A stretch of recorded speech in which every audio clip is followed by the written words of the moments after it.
বিনা টিকিটে ট্রেনে ভ্রমণ করতে মানুষ কত কাণ্ডই না করে। ট্রেনে টিটির সঙ্গে লুকোচুরি খেলা থেকে শুরু করে জরিমানা এড়াতে ট্রেন স্টেশনে থামার আগেই নামতে গিয়ে দুর্ঘটনায় পড়ে প্রাণহানির ঘটনাও ঘটেছে। এমন নজিরও আছে। কিন্তু বিনা টিকিটে ভ্রমণ করতে ট্রেনের বগির নিচে ঝুলে এক বা দুই নয়, বরং ২৯০ কিলোমিটার পথ পাড়ি দেওয়ার ঘটনা সত্যি বিরল। চোখ কপালে তোলা এই ঘটনা ঘটেছে ভারতের মধ্যপ্রদেশে।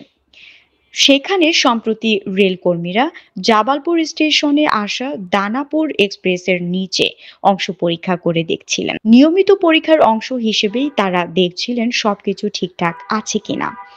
আর সেটা করতে গিয়েই তাদের চোখ ছানা বড়া হয়ে যায়।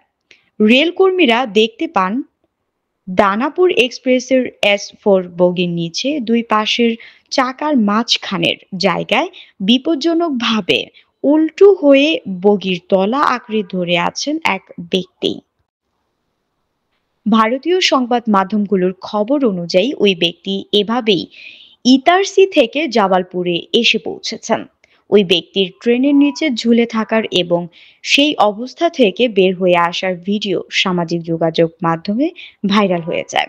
জিজ্ঞাসাবাদে ওই ব্যক্তি বলেন তিনি বিনা টিকিটে ভ্রমণের জন্য এই ঝুঁকি নিয়েছেন, কারণ তার কাছে ট্রেনের টিকিট কেনার মতো অর্থ ছিল না। ভারতের রেলওয়ে প্রোটেকশন ফোর্সকে ডেকে পাঠিয়ে ওই ব্যক্তিকে পরে তাদের হেফাজতে দেওয়া হয়।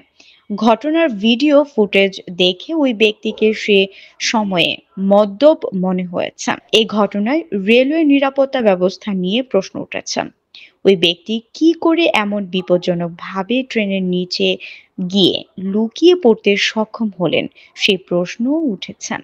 এ ঘটনায় একটি মামলা হয়েছে। তদন্ত কর্মকর্তারা আরো বিস্তারিত তথ্য খুঁজে বের করার চেষ্টা করছেন। ভবিষ্যতে এ ধরনের ঘটনা প্রতিরোধে ব্যবস্থা গ্রহণও জোরদার করা হয়েছে।